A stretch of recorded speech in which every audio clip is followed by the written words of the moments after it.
तो बच्चों आज जो हमारा विविध में अगला जो विषय है वो हमने नारियल को लिया है। आज के लिए मेरा विचार है आपके लिए कि स्वयं की शक्तियों का ऊर्ध्वारोहण आत्मा का आरोहण है। ठीक है, अरे शक्तियों का ऊर्ध्वारोहण का मतलब क्या हुआ? शक्तियों को ऊपर की ओर मूलाधार चक्र से और सहस्त्रार चक्र तक ऊर्ध्वारोहण। यहाँ पर भी आपके लिए 1 नंबर ऊर्ध्वधन आरोहण। कौन सी संधि हो जाएगी बच्चों? है अधन है होगा ऊर्ध्व धन आरोहण, ओ का होगा ना, तो गुण संधि। अरे है आरोहण माने ऊपर चढ़ना है। तो खैर चलो मैंने छोटी सी बात बताई। नारियल में महत्वपूर्ण तथ्य है। देखो आपको आज नारियल के बारे में वानस्पतिक नाम है कॉकस न्यूसीफेरा। क्या नाम है? Caucus nucifera. खाने वाला भाग है इसका भ्रूणपोष। ये सबसे महत्वपूर्ण है इसमें। ठीक है, भ्रूणकोष और भ्रूणपोष में फ़र्क है। भ्रूण जिसमें जो है उसको क्या मिलता है? पोषण मिलता है, न्यूट्रिशन मिलता है। ठीक है, और कोष क्या है? जिससे जो है वो उत्पन्न होता है। कौन? भ्रूण। ठीक है, फ़र्क है इसमें। तो खाने योग्य भाग कौन सा है बच्चों? भ्रूणपोष यानी जो है एंडोस्पर्म। ठीक है, खाने योग्य भाग हो गया आपका भ्रूणपोष यानी एंडोस्पर्म। सबसे ज़्यादा विश्व में नारियल का अग्रणी देश कौन होगा उत्पादन में? भारत है बच्चों। कौन होगा? भारत। पता ही है, उत्पादन भी और हम जो है इसके निर्यातक, एक्सपोर्टर भी हम बहुत ज़्यादा है। ठीक, और उत्पादित राज्य कौन सा होगा सबसे ज़्यादा? कहाँ? केरल। बिल्कुल सही है। और किस प्रकार की फसल होगी बच्चों? ये उष्ण कटिबंधीय होगी, भूमध्य रेखीय। जहाँ से भी भूमध्य रेखा गुजरेगी यानी आपकी इक्वेटोरियल बोलो या विषुवत रेखा बोलो, वहाँ रबड़ हो गया, पाम हो गया, नारियल होगा। इसका जो है कभी भी ये रेखा जहाँ से भी गुजरती है ना, तो रबड़ हो गया, पाम हो गया, नारियल हो गया, और गरम मसाले हो गए, और बायोडाइवर्सिटी ज़्यादा होगी। एक 3-4 विषय मैंने आपको बोल दिए, ये विश्व में सर्वाधिक पाए जाएंगे उन क्षेत्रों में जहाँ से क्या जाएगी? भूमध्य रेखा या इक्वेटोरियल जाएगी। ठीक है बच्चों। अच्छा, उसके बाद केंद्रीय नारियल शोध संस्थान कहाँ है? कासरगोड, केरला में है। बात समझ में आ गई? हमने कहा केंद्रीय नारियल शोध संस्थान कासरगोड, केरला। ठीक, केरला ही उसका सर्वाधिक उत्पादन वाला राज्य है। ठीक, उसके बाद इस आपने देखा होगा कि किसी रोगी के लिए और किसी के लिए भी नारियल पानी पीने की सलाह दी जाती है। मैं इसको बच्चों एक चीज़ तो जो है आप ये देख लो, इसमें मिनरल्स बहुत ज़्यादा है। क्योंकि आप देखेंगे ना, जब भी किसी रोगी को क्या चढ़ाते हैं, कोई वो है ग्लूकोज वगैरह चढ़ाते हैं, तो उसमें जो है टोटल क्या होता है? मिनरल ही तो होते हैं। जब वो खा नहीं सकता, पी नहीं सकता, या उसको संतुलित जो है क्या आहार अगर दिया जाता है, तो इसमें साथ साथ नारियल पानी पीने की सलाह बहुत दी जाती है। तो आप देखेंगे calcium, magnesium, vitamin C, protein, sodium, phosphorus और कैल्शियम।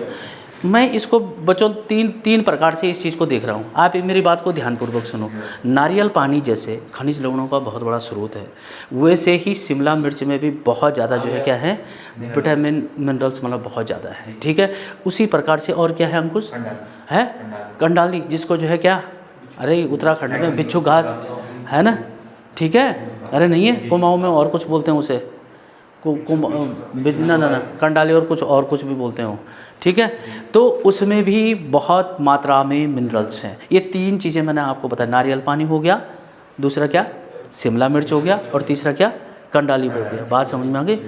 अरे यार बिच्छू घास और कुछ और कहते हैं उसे। ठीक है, अच्छा, मूंगफली से महत्वपूर्ण अन्य तथ्य, ये तो हो गया आपका किसमें?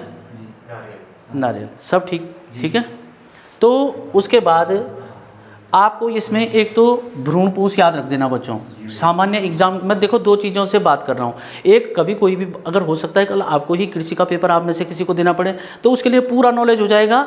और वो भी मैंने छांट के ला रखा है इसमें से भी। ठीक है, मतलब मैंने उसको जो मैंने एक बार मैंने 2-3 बार ऐसा है अपने जीवन काल में जब मैंने ही कृषि का और इससे संबंधित पेपर दिए हैं। अरे मेरी बात समझे बच्चों, ऐसा जो है 3 मरतबा मैंने ऐसे है जो ये सब्जेक्टिव पेपर दिए। तो इसमें से मुझे ये भी पता है कि सामान्य ज्ञान के लिए क्या ज़रूरी है और उसके लिए क्या जरूरी है, तो मैं उनको आपको मार्क कर रहा हूँ। एक, आप जो है भ्रूणपोष सामान्य परीक्षा में कभी मत भूलना। ठीक है, केंद्रीय नारियल शोध संस्थान कासरगोड, केरला है, इसे कभी मत भूलना। भारत जो है सबसे अग्रणी देश है और केरल क्या है उसमें सबसे उत्पादित है। और इसमें जो मैंने नहीं लिखा है, मैंने कहा कैसे है, भूमध्य रेखीय या विषुवत रेखीय या इक्वेटोरियल, ठीक है, 0 डिग्री। जहाँ भी हमने कहा कि नारियल, पाम, रबड़, गरम मसाले, और दुनिया में क्या सर्वाधिक ज़्यादा बायोडाइवर्सिटी, वो कहाँ पर है? जो मतलब सीधी विषुवत रेखा जी रहे, ठीक है, मतलब आर पार जो भी देश उसके नज़दीक आए, ठीक है। हमारा जो है निचला हिस्सा उसके पास में आता है, किसका?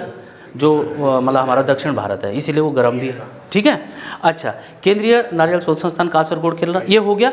इसमें मैंने आपको भ्रूणपोष, कासरगोड केरला और अग्रणी देश भारत, और मतलब जो है क्या उसके 3-4 तथ्य भूमध्य रेखा पर, ठीक है। उसके बाद मूंगफली में अगला विषय ले रहा हूँ बच्चों। मूंगफली, जैसे हमने कल किसको लिया था? सोयाबीन लिया था। सोयाबीन के बाद मूंगफली का वैज्ञानिक नाम क्या है? एरेकिस हाइपोजिया, ग्रीक भाषा का शब्द है, ठीक है। इसमें बेटा मैं तुमको 2 बात और बता दूं। एग्रोनॉमी ग्रीक भाषा का शब्द है, एग्रीकल्चर लैटिन भाषा का शब्द है, ठीक है। अरे ठीक है, ग्रीक भाषा का, ग्रीक का मतलब किससे है? यूनान से। लैटिन से मतलब क्या है? दक्षिण अमेरिकी देशों और उसके आसपास के उत्तरी अमेरिका के जो क्या हैं, जो कैरिबियाई देश हैं, उनकी भाषा लगभग जो है सारी स्पेनिश है, क्या है, पुर्तगाली है, हैं? हाँ, पुर्तगाली, और जो है फ्रांस हो गया, स्पेनिश, इनके जो भाषा, इनके वो कभी उपनिवेश थे, कॉलोनी थी वो, इसलिए जो है उन पे कौन सी भाषा का प्रभाव है? इन भाषाओं का प्रभाव, इसलिए उनको जो है लैटिन अमेरिकी देश कहते। तो हमने कहा कि ग्रीक भाषा किसका है? यूनानी जो भाषा है वही ग्रीक हुई। तो हमने कहा कि एग्रीकल्चर जहाँ किस भाषा? एग्रोनॉमी ग्रीक भाषा का शब्द है, एग्रीकल्चर लैटिन भाषा का शब्द है। सामान्य परीक्षाओं में 100 बार पूछा गया प्रश्न है। उसी प्रकार से हमने क्या कहा कि जो एरेकिस हाइपोजिया है वो भी क्या है? ग्रीक भाषा का शब्द है। एरेकिस का मतलब दलहनों से, हाइपोजिया से भूमि के अंदर से। जितनी दालें हैं मैं 100 बार बता चुका, वो लेगुमिनेसी कुल की है। अरे ठीक है बच्चों। उसके बाद में अगला जो है आपको बता रहा कि इसको उपनाम ग्राउंड नट भी कहते हैं, पीनट भी कहते हैं, मैनिला नट भी कहते हैं, मंकी नट भी कहते हैं। कई बार जो है ये मंकी नट, ग्राउंड नट, ये जो है ये चीज़ें, और पीनट, ये चीज़ें जो है पूछी गई हैं। मनीला नट तो मैंने नहीं देखा कि मनीला नट पूछा हो, लेकिन मंकी नट इत्यादि देखा है। गुणसूत्रों की संख्या 40 है, ठीक। ये आपको तभी कि जब कोई सब्जेक्टिव एग्जाम हो, अदरवाइज भूल जाइए। मैं आपको जो है वैसा दिशा निर्देश बिल्कुल नहीं दूंगा जो देखने वाले बच्चे भी हैं कि उसको सामान्य परीक्षाओं के लिए याद करने की कोई खास ज़रूरत नहीं है। इसका उत्पत्ति स्थान ब्राज़ील है। ये भी जो है सामान्य परीक्षाओं के लिए कोई ज़्यादा महत्वपूर्ण विषय नहीं है। ऐसी चीज़ें तभी पूछी जाती हैं। ब्राज़ील किस महाद्वीप का देश है? दक्षिण अमेरिका महाद्वीप का देश है। और दुनिया मतलब जो है उस महाद्वीप का तो सबसे बड़ा देश है ही, ठीक है। इधर से आ जाऊँ, हाँ, उसका सबसे बड़ा क्या है?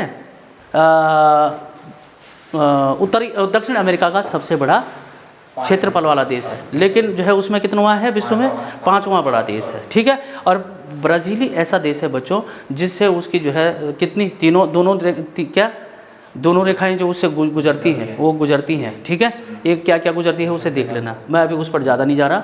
मूंगफली को भारत में लाने का श्रेय फादर जोसेफ या वास्को डी गामा, ये सब जो है बेटा सब्जेक्टिव है। ये बिल्कुल आपको यहाँ से सिर्फ अभी ऐसा कोई चीज़ नहीं आया ग्राउंड नट, मंकी नट को छोड़ते हुए। और उसके बाद हाँ, मतलब सामान्य परीक्षा के लिए अभी कोई जो भी छात्र देख रहे हैं या आपके लिए भी कोई ज़्यादा इस पर दिमाग लगाने की जरूरत नहीं है। लेकिन प्रोटीन का एक अच्छा स्रोत है। मैंने परसों क्या 26% लिखा है, लेकिन 21% मैंने इसका उत्तर भी देखा है, ठीक है। अरे बात समझ में आ गई ना? वो हम चने की बात करते हैं, सॉरी, वो हम चने की बात करते हैं, ठीक है। 26%। कार्बोहाइड्रेट 10% है। विटामिन ई यानी प्रजनन क्षमता के लिए भी जरूरी है। बाकी इसमें जो है कैल्शियम है, फास्फोरस है और लोहा, आयरन है। मूंगफली की खली में 7 से 8% प्रोटीन है। अब इसको जो है वैसे ये सामान्य परीक्षाओं के लिए नहीं है, लेकिन मैंने आपको बोला भूमि में, वायुमंडल में कुल नाइट्रोजन कितना?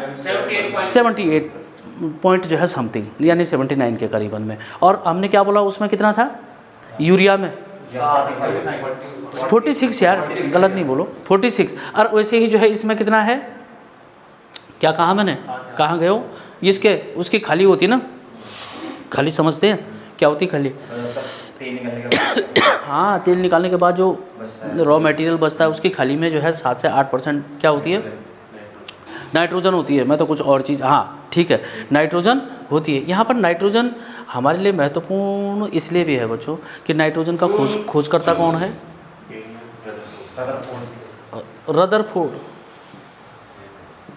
रदरफोर्ड वही हैं जिन्होंने नाभिक के स्थिर होने की बात कही है, नाभिक के अधिक खोखला होने की बात कही है, इस प्रकार से। ठीक है, इन्हें कई मतलब इलेक्ट्रॉनिक थ्योरी भी है उनकी। ठीक है, अरे नहीं है ना, वो एक अलग विषय है। नाइट्रोजन ये पर ये आया है, नाइट्रोजन का खोज करता रहा रिपोर्ट में, इसलिए बता रहा हूँ आपको। ठीक, मूंगफली के तेल में दुर्गंध का कारण क्या है? ऑक्सीकरण है। बात समझ में आ गई? जैसे मतलब जो है यूरिन में नाइक्रोम की बात करता है, इस प्रकार से, उसी प्रकार से कि ऑक्साइड बन जाता है, उसके कारण से इसमें जो है क्या है, दुर्गंध आ जाती है। ठीक है, उसके बाद द्विबीजपत्री और C4 कई बार मैं बोल चुका हूँ। द्विबीजपत्री 2 बीजपत्र है, C4 अधिक ताप और अधिक वर्षा चाहिए। ठीक है, इसमें जो पॉलिनेशन होता है या फर्टिलाइजेशन होता है वो किसके? स्वपरागण, यानी हवा के द्वारा प्राकृतिक रूप से ही ज़्यादा होता है। ठीक, जून जुलाई में बुआई होती है, अक्टूबर नवंबर में कटाई हो जाती है। ये सब उन लोगों के लिए है, मैं ज़्यादा इस पर समय इसलिए नहीं दे रहा। ये विषयवार जिनको विषय का पेपर देना है, कभी आपको भी देना पड़े तो आप इस नोट को दोबारा देख सकते हैं। तापमान 14 से 15 डिग्री और वृद्धि या विकास के समय जो है 25 से 26 डिग्री चाहिए। लेकिन बच्चों, सामान्य परीक्षा के लिए टिक्का रोग कभी भी मत भूलना। ये चीज़ कभी भी क्या नहीं होना चाहिए? भूली हुई नहीं होनी चाहिए। 100 बार पूछा गया है कि टिक्का रोग किस में है, तो किसका है? ये मूंगफली का। और उसका जो कारक है, ये कवक है सार्कोस्पोरा पर्सोनेटा और एरा चिलिकोला, जिनको माइक्रोस्पोरिल क्रोकोलाई भी बोलते हैं। लेकिन सामान्यतः ये जो है ये विषय में पूछा गया है जब विषय का पेपर आया, लेकिन टिक्का रोग जो है सामान्य परीक्षाओं में 100 बार पूछे जाने वाला बहुत ही सुपरहिट प्रश्न है। चारकोल रॉट भी इसमें है, वो भी कवक जनित बीमारी है, माइक्रोफेमिना फेसिमल से है। सफ़ेद सूढ़ी व्हाइट ग्रुप जड़ों में उत्पन्न रोग है। लेकिन यहाँ पर देखो रॉट रोग भी आप याद कर लेंगे। ठीक है, सफ़ेद सूढ़ी व्हाइट ग्रुप भी याद कर लेंगे, ये जड़ों में है। और रोनेट या गुच्छ रोग एफिड विषाणु के कारण से, ये वायरस जनित रोग है। लेकिन सामान्यतः भाई इसको तो आप कभी भी मत भूलना। ठीक है, इनको जो है हल्का हल्का पढ़ लेना, इनके सामान्यतः ये ऐसा कम पूछता है। और बाकी national research centre for groundnut Junagadh Gujarat में, मेरी बात समझ में, वो तो क्या था? केंद्रीय नारियल शोध संस्थान। और ये क्या है? ये राष्ट्रीय है, ये राष्ट्रीय है, वो केंद्रीय है और ये राष्ट्रीय बोर्ड है। केंद्रीय केंद्रीय देखो, देख भी लेना, अगर राष्ट्रीय अनुसंधान है, अरे वो सारी, अरे क्षमा चाहूँगा, वो जो है नारियल का है, ये जो है मूंगफली का। जरा से एक उसमें पानी ले आना, थोड़ा सा वहाँ पे कटोरी होगी बोला। तो जूनागढ़ गुजरात। ठीक है बच्चों, तो क्या आपको ये सब ठीक लगा? ये नोट ठीक होंगे ना? देखो, कभी अगर आपको विषयवार चाहिए तो ये सब कुछ है। ठीक है, बाकी अगर आप देखेंगे तो मैंने आपको बता दिया, यहाँ भ्रूणपोष है, यहाँ कासरगोड केरला किसी भी हालत में नहीं बढ़ना चाहिए। अब मैं महत्वपूर्ण बात आपको बता देता हूँ। मैंने क्या बताया कि नारियल का वानस्पतिक नाम पूछे ना पूछे, लेकिन भ्रूणपोष सामान्य परीक्षाओं में क्या है, पूछा गया प्रश्न। रहने दो, बोला वैसे रख दूँगा। तो खाने योग्य भाग क्या है? एंडोस्पर्म है। और अग्रणी देश कौन उत्पादन में? भारत। ठीक है, राज्य कौन? केरला। हमने कहा केंद्रीय नारियल शोध संस्थान कासरगोड केरला। अब मैं सामान्य परीक्षा की बात कर रहा हूँ बस। ठीक, मैंने कहा कि नारियल में पोषक तत्व क्या है? कैल्शियम भी है, मैग्नीशियम भी है, विटामिन सी भी है, प्रोटीन भी है ना, और सोडियम भी है। ये किसकी तरह है? शिमला मिर्च में जैसे खनिज लवण है। क्या बोला? नारियल या वो क्या कहते हैं, बिच्छू घास या कंडाली में क्या है? मिनरल की मात्रा है। ये अरे कोरिलेट करते हुए रहना चाहिए बच्चों। ठीक, अरे बात ठीक हो गई। उसके बाद मूंगफली से महत्वपूर्ण वैज्ञानिक, अरे किस हाइपोजिया, मैंने कहा ये बात आप भूल जाइए। लेकिन एग्रीकल्चर ग्रीक भाषा का शब्द, एग्रोनॉमी ग्रीक भाषा का शब्द है और एग्रीकल्चर लैटिन भाषा का शब्द है। ये 2 महत्वपूर्ण नंबर आपके लिए यहाँ से है। लैटिन अमेरिकी देश दक्षिण अमेरिकी देश है। लैटिन अमेरिकी देश वे हैं जहाँ कहीं यूरोपीय देशों ने जिन पर अपना उपनिवेश जिनको स्थापित किया था, वहाँ पुर्तगाली, स्पेनिश, इटालियन, इस प्रकार की ये भाषा बोली जाती हैं। ठीक है, और वो पूरे जो है दक्षिण अमेरिका महाद्वीप के देश हैं, कैरेबियाई देश है। अरे ठीक है, बाकी हमने कहा कि ब्राज़ील, हमने बोला कि ये मूंगफली का उत्पत्ति स्थान ब्राज़ील है, लेकिन ब्राज़ील विश्व में क्षेत्रफल में 5वां बड़ा देश है, जबकि उस महाद्वीप का सबसे बड़ा देश है दक्षिण अमेरिका महाद्वीप का। ठीक है, हमने कहा कि इसमें पोषक तत्व प्रोटीन तो आप जो है 26% याद रख लो। हमने कहा कि इसको साथ हमेशा कैसे याद रखा करो कि मतलब वायुमंडल में 78 से 79% नाइट्रोजन और यूरिया में 46% और इसमें जो है कितना 26%, ओ भाई सॉरी 7 से 8%। प्रोटीन की जहां हम कोरिलेट करेंगे, सोयाबीन में 42%, चने में 21%, मूंगफली में 26%। अरे ठीक है, ये सुपरहिट प्रश्न है बच्चों, एक बहुत शानदार श्रृंखला है। उसके बाद हमने कह दिया कि मूंगफली में दुर्गंध का कारण क्या है, ऑक्सीकरण की क्रिया है। आपको याद रहे तो ठीक है, कोई दिक्कत नहीं है, नहीं तो द्विबीजपत्री और C4 पादप ये आपके लिए हमेशा के लिए ज़रूरी है। और लास्ट में हमने कहा कि टिक्का रोग हो गया, ये बहुत महत्वपूर्ण है। और राष्ट्रीय मूंगफली शोध संस्थान जूनागढ़ गुजरात में है, और ये जूनागढ़ वही है जो भारतीय रियासतों में रेफरेंडम के तौर पर जो है सरदार पटेल जी द्वारा इसको क्या किया गया था, सम्मिलित किया गया था, अखंड भारत का हिस्सा, भारतीय संघ का हिस्सा बनाया गया था। करेक्ट हो गया बच्चों, इतना बिल्कुल सही है। तो आज के लिए ये क्लास जो है इतनी चला लेते हैं। ठीक है, थैंक यू, धन्यवाद।